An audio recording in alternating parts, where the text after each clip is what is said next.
I was thinking about how different this would be if I was trying to grow this channel, about how different the content would have to be. I was like, if anything, the smart thing to do would be, because there's 20 parts to this lecture course that I'm reading out loud in 20, segments. And then I also did an introduction to it. So 21 videos in total. The smart thing to do would be to put that out over a year, right? But the point is, I want to implant in myself this, I want to inject this course on dialectics into myself like as fast as possible. And that's because I know that in a year I'll be reading Hegel and more Marx and all these people who end up thinking about dialectics. And if I want to read that critically, which I do, and apply or develop like epistemology, which is like, how do we know stuff? How do we qualify the knowledge claims being made by dialecticians, for instance? Then like I need a more in-depth understanding of dialectics. And because right now I don't trust it, to be perfectly honest with you. Although at the same time, I am heavily influenced by dialectical thinking. I really am. So it's suspect. I don't think it's like a real science.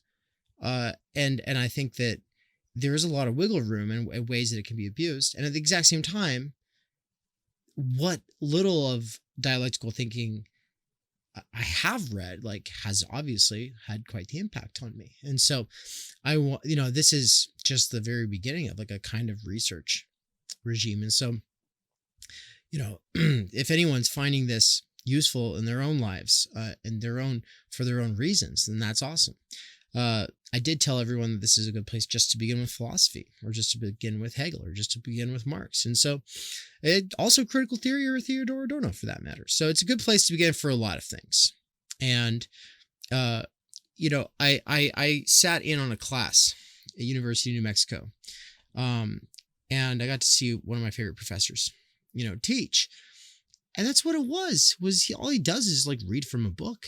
I didn't really have professors like that in my university experience, where they would just read from a book. But he doesn't just read from the book. He reads from sections of the book and then does exegesis. Because he was reading from Being and Time, and this was Dr. Ian Thompson. And but I found it, I was like, okay, so at the same time you have, David Harvey reads Capital every year with a group of students. So it's like, I'm not saying that I have the qualifications those guys do. But I want to eventually, and reading it in a questioning way and elaborating on the parts that I can, that I do feel somewhat confident about being able to elaborate on, that it's a good start. It forces me to do something, which I need to do outside of work. I hate my job right now. And this is a way that, there will be more polished videos to come from all of this. But for now, it's just an absolute pleasure and honor to be able to do this, and I really do appreciate you. And I think that if you're still here, if you're still following along in this course, then that's really cool. And it's a trophy of a compliment. All right. So, let's do it, y'all. We're going to hop in here to lecture 3, is it? From Introduction to Dialectics, Theodor Adorno. All right. And here we go. Ladies and gentlemen, in our last session, I tried to provide a foretaste of the central... In our last session, I tried to provide a foretaste of the central difficulty of dialectical thought, namely, that its concept of truth itself is not a static one, that dialectical thought has broken with the notion of the idea as something essentially permanent, immutable, and self-identical, a conception which has prevailed throughout the philosophical tradition since Plato, and which is defined as the ultimate truth in precisely these terms in the speech from the speech which Plato puts in the mouth of Diotima in the Symposium, or diatima. We could also express it this way, which may help to introduce the thought that must form the principal theme of this lecture, and to which we shall have to return again and again from a variety of different perspectives in order to respond to its challenge. We could say that dialectical philosophy or dialectical thought differs from traditional thought in the sense that the former does not hunt after some absolute first ground or principle, for the pursuit of such a ground ultimately involves the idea of the invariance of truth. And when philosophies of the most various kinds have constantly attempted to dig out some such first principle, the motive at work here is not simply the desire to trace things back historically, as far as we can possibly go. For this quest for the first principle always involves a certain substantive, or if you wish, ontological, interest as well. One that imagines the first ground or principle, irrespective of whether this is understood as that which is logically prior or temporally prior, at least as something that in some way or other persists immutably and thereby essentially furnishes the key for everything that subsequently follows. The entire conception of philosophy, which has prevailed in the West since Aristotle, and indeed, this holds not only for idealist traditions, but also for empiricist ones, is that of first philosophy. That is, a philosophy which offers certain fundamental grounds or principles, whether of being or of thought, from which everything else is supposed to flow in a necessary fashion. Once these original grounds or principles have been secured, we then can claim to possess the decisive answers to our questions. This is not to suggest, of course, that all of you have already engaged in such considerations, but I believe that if you reflect on But I believe that if you reflect for a moment and, above all, examine the need which would generally lead you to concern yourselves with philosophy at all, you will discover that this equation of philosophical questions with such first principles that need to be established appears self-evident. So yeah, he says, now the dialectical approach has directed its criticism at this very point. And I might add in parentheses here that it is one of the signs of the degeneration of the second version of dialectical thought, namely the materialist version, that the specific impulse has not been recognized and that matter as such, or the material conditions of social existence, have now themselves been turned into an absolute first principle, which simply needs to be secured from the start. So he's saying that, and this is actually a little dunk on Marx, not Marx so much as probably what came to be called orthodox Marxism. Marx's thought turned into a sort of religion. He's saying that dialectics was, as a practice through Hegel, critical of and sort of deconstructing the whole history of philosophy, where the tendency was to base things in first principles and to expound from a foundation in a linear fashion. And doing so should, be able to unlock the secrets of the universe, right? And obviously, all the great philosophers have their wonderful insights that come with their various positions, but that this sort of dogmatic belief in foundationalism and in the sort of the reduction to first principles in order to do fundamental philosophy is something that Adorno thinks, is a hats off moment to dialectics, which gets lost on the disciples of Marx. He calls the materialist version of dialectics a degeneration. There's a degeneration at work. And all you have to do is read Dialectical and Historical Materialism by Joseph Stalin to see what Adorno is talking about. This sort of teleological and overly determined universe where, everything is on this course in history. There's nothing really you can do about it. It's all inevitable. It's written into the laws of the universe. We know, by understanding what is right now materially, we can deduce what will be next.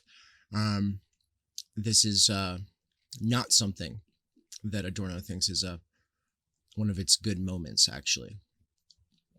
He says, all the talk of diamat thus clearly reveals itself for what it is, namely as a propagandistic device, since such talk has already negated the principle of dialectics, that the mere provision of fundamental principles is not actually enough for philosophy.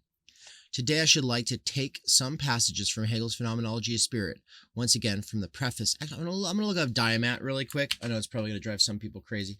Define...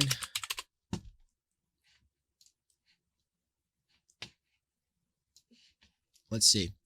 The Marxian interpretation of reality that views matter as the sole subject of change and all change as the product of a constant conflict between opposites arising from the internal contradictions inherent in all events, ideas, and movements. Oh! Diamat just means diamat. Oh, dialectical materialism. Diamat is just short for dialectical materialism. Shit. That's like when people say,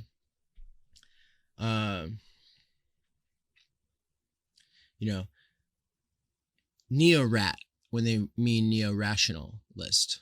Or, yeah. Okay. Got it. Diamat. Dialectical materialism. All the talk of dialectical materialism thus clearly reveals itself for what it is, namely as a propagandistic device. You can't think otherwise after reading dialectical and historical materialism. If you read that book and then you think, wow, Stalin actually was a pretty good philosopher, then you just haven't read a lot of philosophy. You don't really understand what he's doing. And I don't know if he understood what he was doing, but it doesn't take, I don't think it takes being in philosophy as long as I am to be able to see through his sort of positivist scientism that was pretty, not just reductive and essentialist and overconfident and pseudoscientific, but also, and I would say more importantly, that it was a propagandistic device. I think that's a keen insight from Adorno. All of that's not to say that really important stuff comes from being materially based in a sort of sense, but at the same time, without a basis in philosophy, that materially based position, it smuggles in a bunch of the sort of dogmas of the Anglo-Saxon empiricist, logical positivist sort of mode, and then the dialectical part sort of does like this, I don't know, new age airbrushing, so that you can kind of have your cake and eat it too. You can be a relativist, but you can also be a reductivist who thinks that everything isn't really in question anymore. Science has solved all the problems. And we know exactly where history is going thanks to science, blah, blah, blah. Anyway, he says, so today I should like to take some passages from Hegel's Phenomenology of Spirit, once again from the preface, which is still the most appropriate text for introducing dialectic as a specific method, and to try and show you how this critique of a first ground or principle is presented in its original context, that is to say, in the first great version of a dialectical philosophy. I shall read out a couple of passages from Hegel and then interpret them from a twofold perspective, attempting in the first place to render them intelligible to you, but also, in the second place, drawing your attention to some of the consequences which arise from this dialectical approach to the idea of a first philosophy or philosophy of origins. Although I shall come back to this later on, I should point out right now, by way of qualification, that Hegel is an extraordinarily complex thinker in this regard. For while he is the first one to offer a really radical critique of the concept of a first philosophy, there is a certain sense in which Hegel also upholds the claims of such a first philosophy, namely, in the sense that he identifies the full development and articulation of the movement of the concept with such a first principle, and indeed frequently and expressly refers to Plato in this connection. But we shall return to this question later. Here then is the relevant passage from the Phenomenology, which is also one of the most celebrated passages in all of Hegel's work, and one which can give you a certain idea of the essential character of dialectic. The quote goes as such, and it's a long one, y'all, so buckle in. The true is the whole, but the whole, and that's spelled with a W, like the whole thing, the whole kick and caboodle. The true is the whole, but the whole is nothing other than the essence, consummating itself through its development, of the absolute, which can here be equated with truth in the emphatic sense. It must be said that it is essentially a result, that only in the end is it what it truly is, and that precisely in this consists its nature. Though it may seem contradictory that the absolute, truth, should be conceived essentially as a result, it needs little pondering to set this show of contradiction on its true light. The beginning, the principle, or the absolute, as at first immediately enunciated, is only the universal.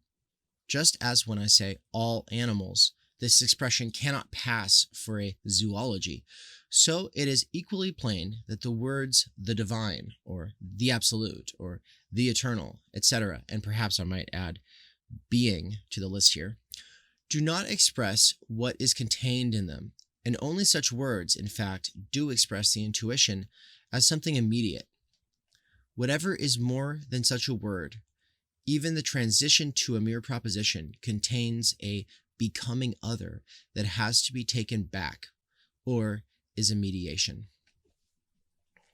End quote. So now time for Adorno to unpack that for us. What do you think that means, Mr. Adorno? Expressed in other words, the moment you take a word like the divine, the absolute, the eternal, a word by which you can understand absolutely everything, and indeed, only when you do so does it fulfill that claim to absoluteness, which the word itself addresses you.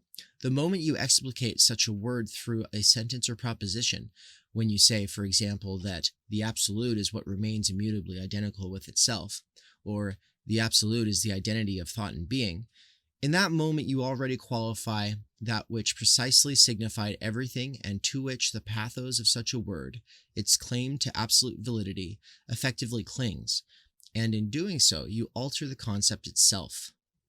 You could also express this by saying that you can determine such an exalted concept as that of the absolute, the eternal, or the divine only by qualifying or altering it, and this process of alteration is what is decisive for dialectical thinking.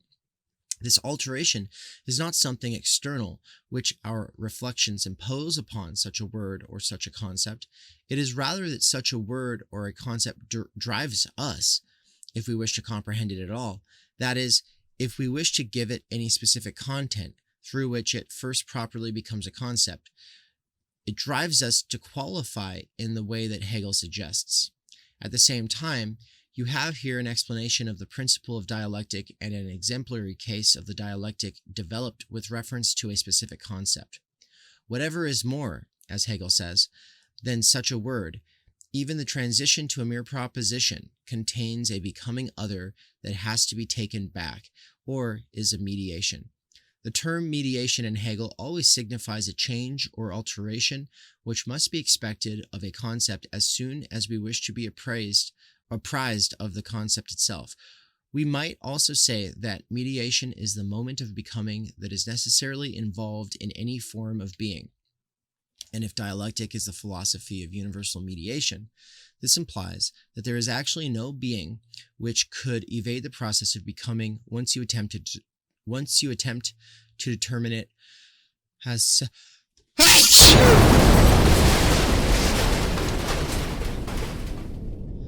Woo-wee! And if dialectic is the philosophy of universal mediation, this implies that there is actually no being which could evade the process of becoming once you attempt to determine it as such. This is the Hegelian concept of mediation, and I would ask you to bear this concept clearly in mind, for we shall naturally have to recur to it constantly in what follows.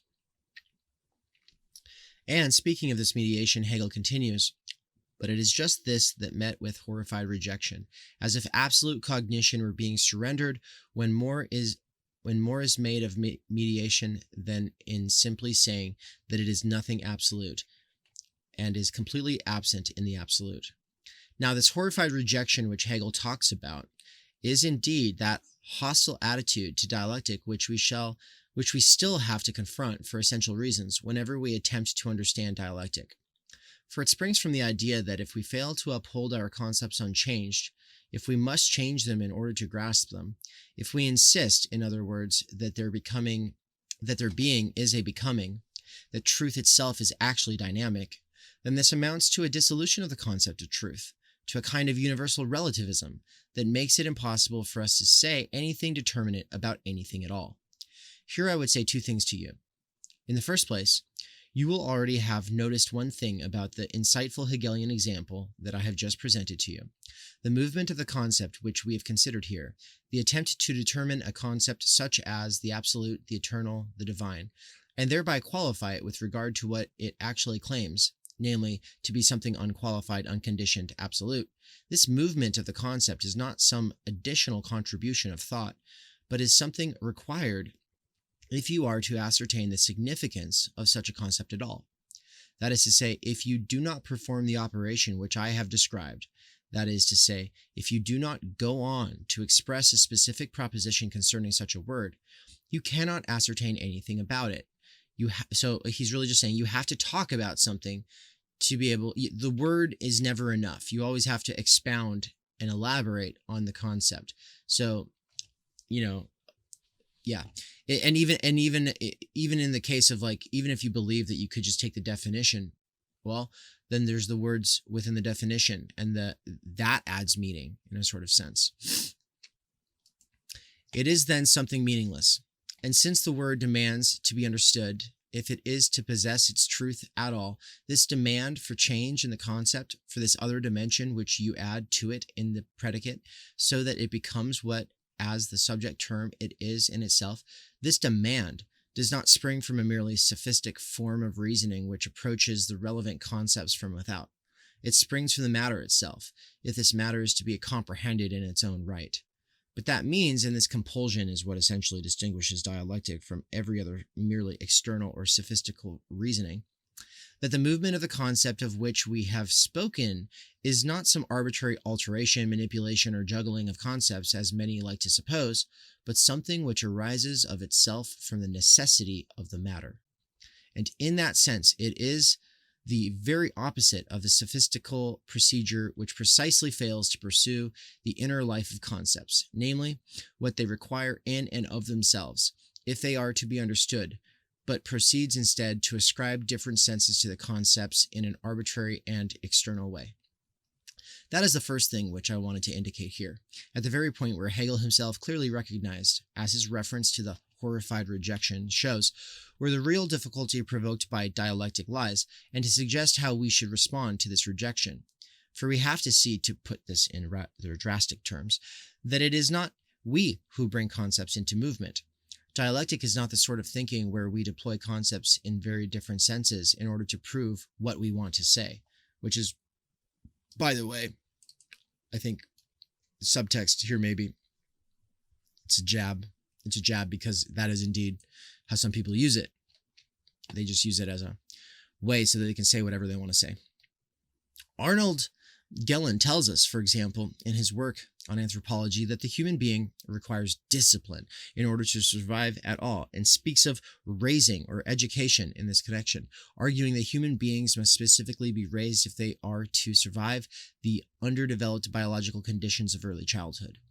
But when he immediately goes on to insinuate the other meaning of training or discipline as practiced by a martinet,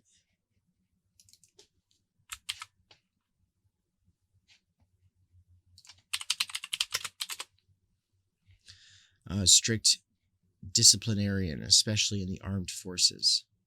Martinet. Listen to this robot reader. Martinet. Is that really a robot? Martinet. Martinet. Never heard that one before. It's because I don't normally use Edge or whatever. This is just what the PDF opened up inside of. Okay. But when he immediately goes on to insinuate the other meaning of training or discipline as practiced by a martinet, the second meaning of training is not the unfolding of a dialectical movement, but is actually a sophism. But when we say here that I must qualify a concept such as that of the eternal, the divine, or the absolute in order to grasp it at all, to be able to think it, and then proceed to add something else through which it becomes what it is, so that only through this change does it become what it is, that is a case of dialectical thinking. That is to say, a movement of the concept which is drawn from the matter itself and not something subsequently imposed upon the latter by ourselves. The second thing which I wanted to point out to you takes us back to the very beginning of the passage from Hegel, namely to the claim that the true is the whole. These days, of course, there is so much talk of wholeness, and the expression wholeness is constantly trotted out by school teachers who imagine when they speak of wholeness and inveigh against mechanistic and particularistic forms of thought that they have captured something of wonderful philosophical import. And thus I can only begin by warning you emphatically about the concept of wholeness, which has now become so popular. Thus, the task of philosophical so basically the whole wholeness and holistic health and holistic life and we're so fragmented today and mechanistic and rational, and we need to be more balanced between our feelings and our thoughts and our mind and our spirit, and our education today it's overly this or it's overly that. He's saying that it's become kind of banal, that it seems like everybody's talking about this now, which is funny because this is from the late 50s, right before the 60s. And obviously the teachers he's talking about who are talking about this are probably the teachers of the kids to become hippies. Mr. Grimes, mathematics teacher, is displeased with the progress of his 9th grade class in mathematics. You see what low grade you made on your weekly mathematics test? More than half of you failed. Most of those who passed just got by. Nobody had 100%. This is the poorest class I've had in a long, long time. Most of you have no foundation at all. Now, the trouble's with your attitude. You don't pay enough attention in class. You don't do enough work outside of it. You don't know what the word study means. You haven't the slightest idea. Anyway, so he says, thus the task of philosophical education today, it seems to me, is to serve those who seriously desire such an education, specifically by immunizing them against the countless philosophical slogans and ready-made concepts which swirl around us everywhere, and which people imagine can provide some kind of guide, norm, or meaningful orientation, while we refuse the trouble and effort involved in thinking these concepts through and subjecting them to due critical examination. This kind of wholeness, this kind of organic unity, something basically unarticulated, which has simply come together spontaneously and is seen as inimical to the conceptual domain and to analytic thought generally. This is not actually what Hegel means when he speaks of the whole. Okay, so what does he mean? When Hegel makes the famous claim that the true is the whole, a claim, moreover, which I have felt compelled for crucial reasons to criticize, although I do not wish to pursue this yet at this stage in our reflections. When Hegel defends this position, what he basically means is this: the sum of all mediation, that is to say, the sum of all those movements which must be accomplished if our essential concepts are to receive their full meaning, this comprehensive interrelationship of concepts, or that which ultimately emerges out of them, is the absolute in question. So the absolute truth is really the product, the production of the interrelation, the comprehensive interrelationship of all the concepts getting worked out. And you may say, if you like, that this is the rather blunt, emphatic, and even drastic response which Hegel himself would make to the charge of relativism. But I should already say here that I do not believe that we necessarily have to take the step, and that we do not necessarily need to defend the claim that the whole is the true, if we wish to awaken the concept of truth in the first place, and if we wish to uphold the concept of truth. You can readily see whether this is important or not, whether we accept this claim or not. For in fact, you can only really defend this claim if you also maintain that the subject and the object are identical with each other, with one another. Only if subject and object ultimately coincide, as Hegel actually teaches, can you say that the comprehensive sum of all mediations is tantamount to the truth of the absolute itself, just as in Hegel the absolute is indeed defined at the highest level as subject-object. But if we have serious reasons for not accepting this, for not conceding that subject and object are ultimately identical, and there certainly are very serious reasons for not endorsing this extreme idealist claim, then you cannot rely upon the thought that the whole is the true, because the infinite whole is not something which is ever given, at least in the finite subject. Or in other words, because not everything which is can be resolved into the pure determinations of thought. This is why the controversy which attaches to the highest principle of Hegelian philosophy, if you wish to put it that way, is of such extraordinary importance. But I believe, and this is the consolation, as it were, which I can offer you at this point, that this question regarding the absolute as a whole does not have the absolutely decisive say regarding truth itself. For precisely in that form of mediation itself, that is, in the negation of the individual concept and in the compulsion to go beyond itself, which the concept as such exerts, there lies a necessity, there lies a moment, which already vouchsafes truth, even if we cannot conceive of this whole, this totality, as something ever completely given to us. Perhaps I may add here that what motivated me personally to turn to dialectics in a decisive sense is precisely this micrological motif, namely the idea that if we only abandon ourselves unreservedly to the compulsion exercised by a particular object, by a particular matter, and pursue this single and specific matter unreservedly, then the ensuing movement is itself so determined out of the matter that it possesses the character of truth, even if the absolute, as an all-embracing totality, can never be given to us. This would be the concept of an open dialectic, in contrast to the closed dialectic of idealism, and in the course of the following lectures, I may perhaps be able to give you a more concrete idea of such a dialectic. Okay, so there's something about dialectics that brought Adorno into dialectical thinking in the first place, that made him care in the first place. And he thinks that the attitude and the basic hunch that Hegel has is right on the money.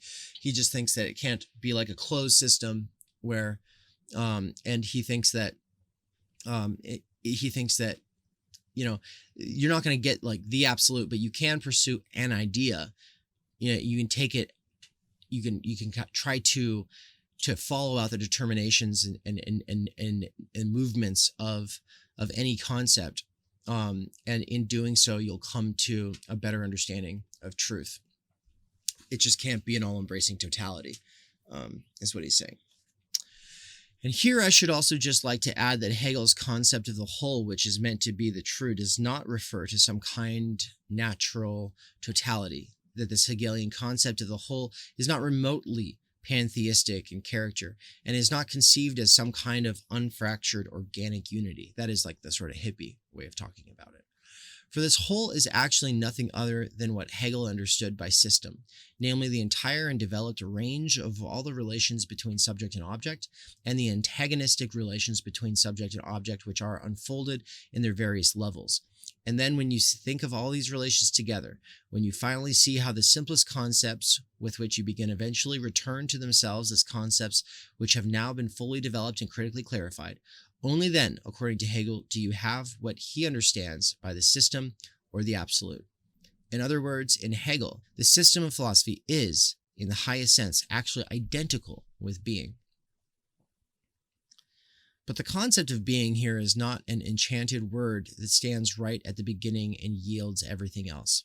Rather, we could almost say that being for Hegel is a demand or program, something which only becomes what it is precisely through encompassing the entire movement of the concept. You could also express this thought in the following way, which is also just how Hegel himself expresses it, and say that the absolute is indeed the result, or that which emerges at the end of this movement. But then you must not go on to reify this concept as a result in turn, as if, for example, at the end of Hegel's great systematic works, at the end of the Phenomenology of Spirit, or the Encyclopedia of the Philosophical Sciences, or the Science of Logic, that's his three major works, this result could now simply be found resumed in a couple of summary propositions.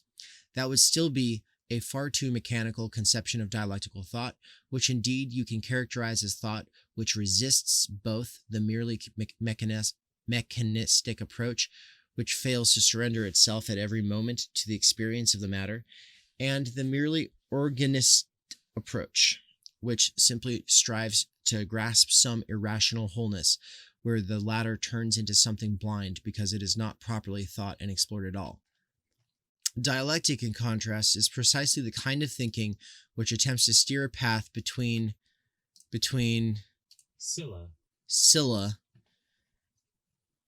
the Scylla of mechanistic, and the Charybdis of organist or organological thought. Okay, so what does that mean?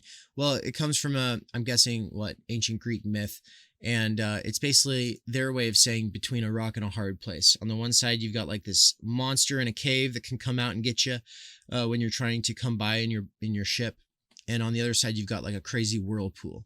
And so if you were out to sea with your mates, and you were coming along, it'd be really a real pain in the butt to get around this channel because you've got bad stuff on both sides. Okay, so I all he's saying is that there's kind of like this difficulty between overly mechanistic, irrational thought and a sort of like embracing irrationalism and the sort of like new age stuff.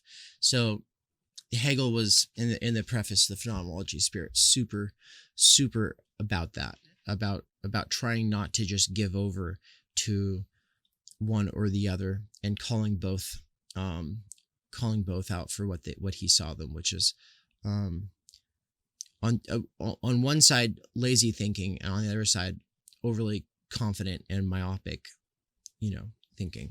So, but to return to the concept of result, in Hegel, this concept should not be envisaged as something finished that duly emerges at the end, which we can simply carry away. When Hegel says that the truth is essentially result, you must take the expression essentially result in its deepest and most serious sense. Perhaps from the inconspicuous example of this Hegelian phrase, you can get a clear and quite emphatic sense of the full difference between traditional and dialectical thinking. For the phrase essentially result does not mean that such a result springs forth as the conclusion of an extended method after a long process of considered reflection. Those philosophies which appeal to some origin or first principle in their various forms could also say the same. Thus, in a contemporary context, you may learn from Husserl or from Heidegger that extensive forms of epoch or reduction, I don't know if that was actually supposed to be epoch because it's got an E at the end. Heidegger, that you might learn from Husserl or from Heidegger that these extensive forms of reduction or even a kind of destruction are required in order ultimately to reach something truly reliable and absolute, namely at being or the ontological sphere of absolute origins. That is not what is decisive here. But when Hegel says that the truth is essentially result, this means that it belongs to the truth to be result. This does not concern a simple proposition or something simply valid for all time. It concerns something in which, as it is constituted now, its own genesis and origin, the process and the path which has brought it to this point, is sublated and comprehended.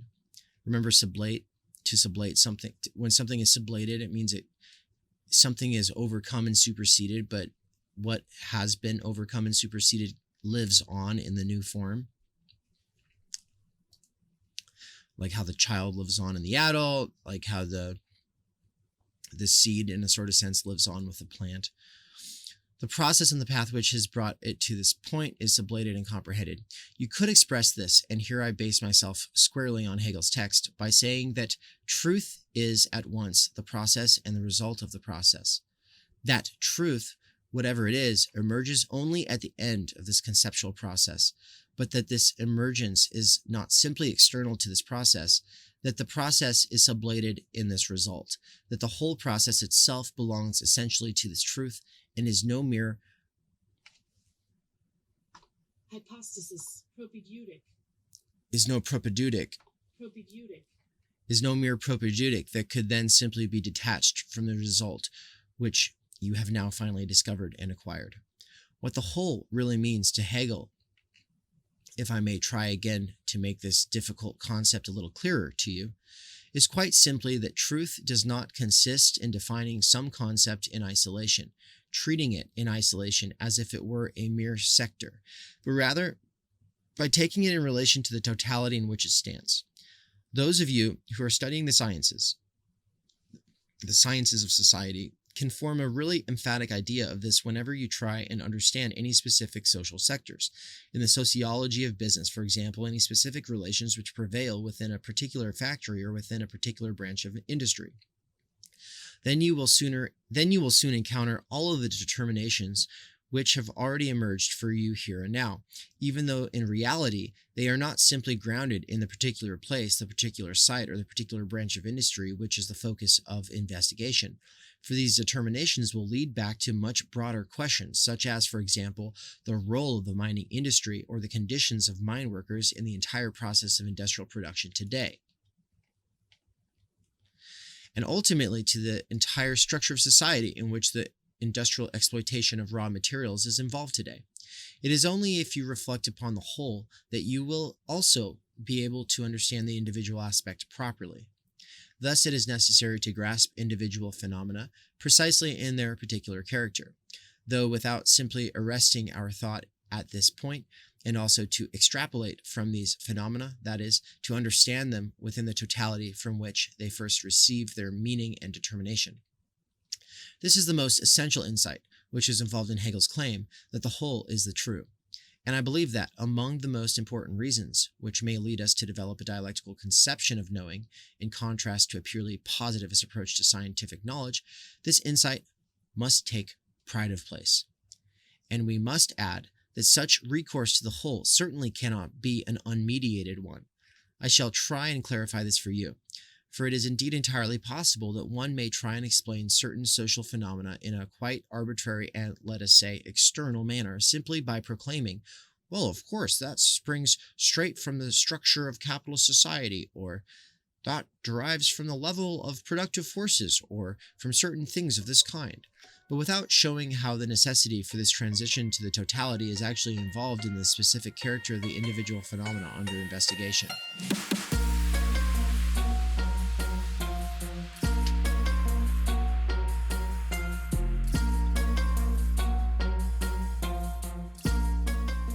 This break is brought to you by water, the sponsor of our bodies and all organic life. It's free, or at least it should be.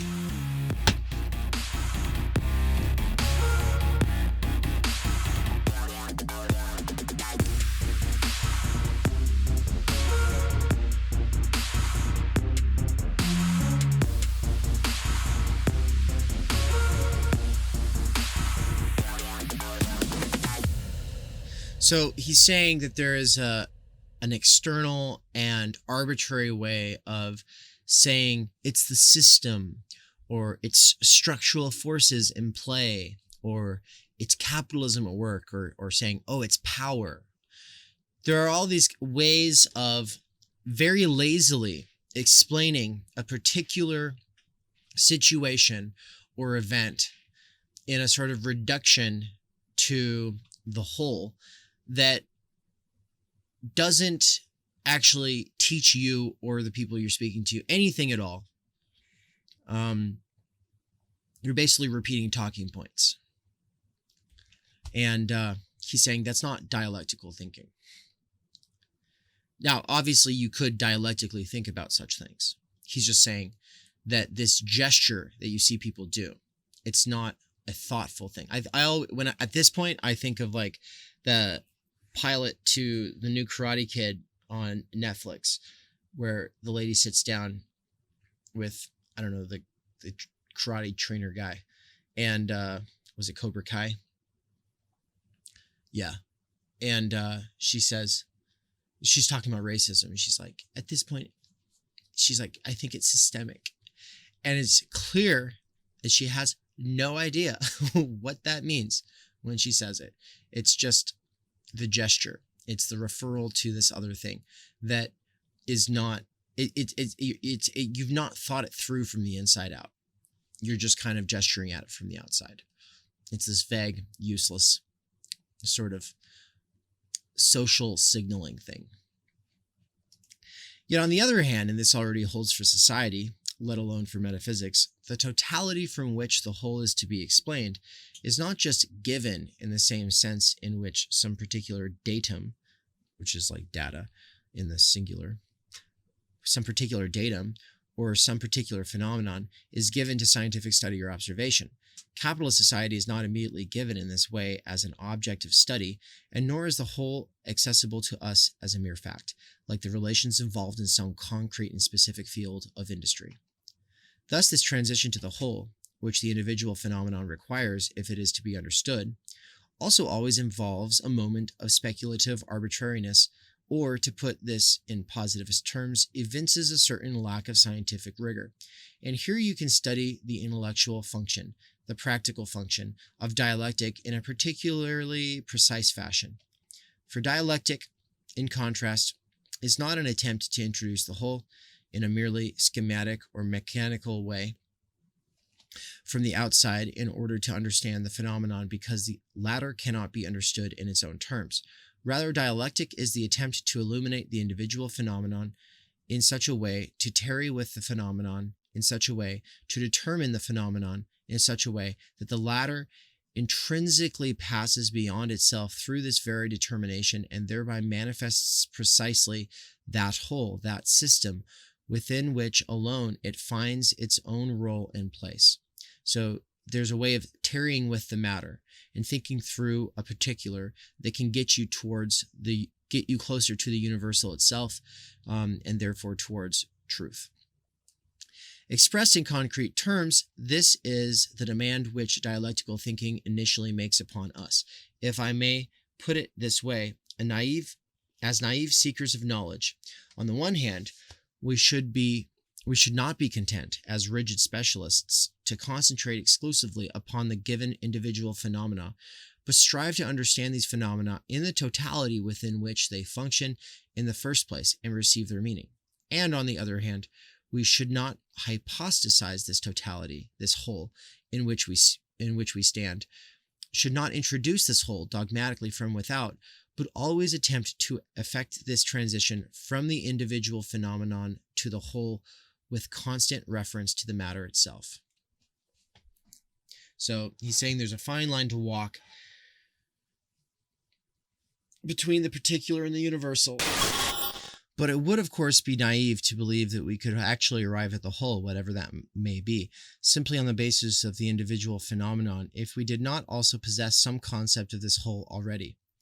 In the phenomenology of spirit, this finds expression in the thought that there is always a double movement here, a movement of the object, of the objective concept on the one hand, and the movement of the knowing subject on the other. If I do not have some such a concept of the whole, some such a concept of the matter, or indeed ultimately an intention toward truth itself, here we could almost speak of a practical intention regarding how this truth is to be actualized, and fail to bring this to bear upon the phenomenon. Then the phenomenon in turn cannot begin to speak. And I have no wish to pretend, in a kind of dialectical mysticism, that the phenomenon would somehow actually speak if I am not there to listen. But the authentically dialectical art, which you can learn from Hegel, lies precisely in this. We must allow the matter to drive us beyond the merely inert individual determinations, while we must still retain the capacity, through the experience of the specific and the individual which we have exposed, to modify that whole whose concept we must possess in order to grasp the concept of what is individual, to modify that whole in such a way that it forfeits its rigid and dogmatic character.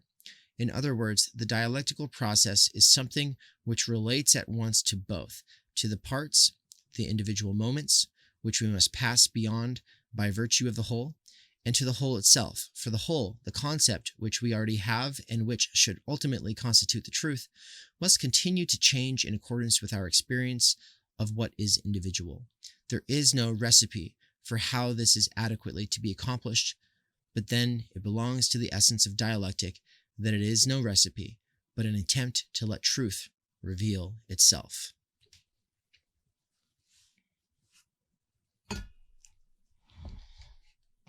All right. So for now, I'm going to just say that the whole lecture seems to kind of alternate, but it's following this idea that the whole cannot be understood except through the particular individual moments, and at the same time, those moments cannot be understood except without reference to the whole, and that the relation between those two things is a sort of dynamic dance. It's a becoming, that truth is the result of that becoming, and that the truth seeker, the subject who is thinking through, and the objective concepts, or the concepts that are meant to track the objective reality, are also in a sort of dialectical movement or play that has to be followed out. So like a good example, or at least I don't know if it's a good example, but an example is you cannot understand what weather is without experiencing it, but you don't really know what weather is until you've experienced different climates and how weather fluctuates within those different climates. That's when you can know a specific kind of climate rather intimately because you grew up in a certain location.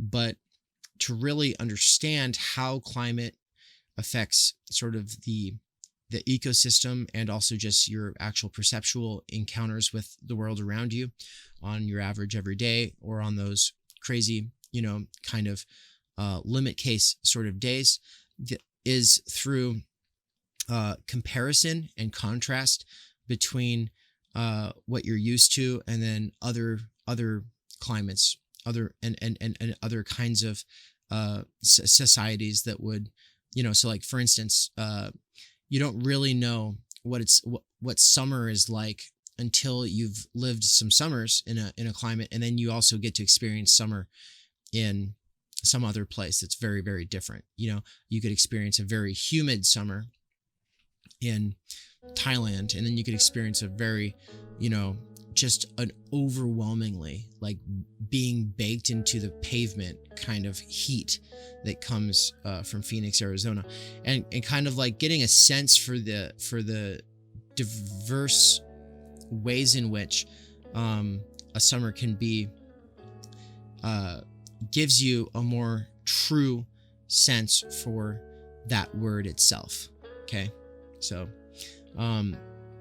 experience and the attempt to compare, contrast, to qualify, to understand. In this example, the movement of the concept summer is actually following and growing through the subject who's trying to understand. So truth, if it's universal, is somewhat also then determined by its individual particular moments, which are what we experience to then draw our more general, universal, abstract conceptions. Okay, so that's my off the cuff example. Maybe you in the comments below could give your own ideas or raise questions. But thank you so much for joining. As I said before, it's an honor. Much love. Catch you on the next one.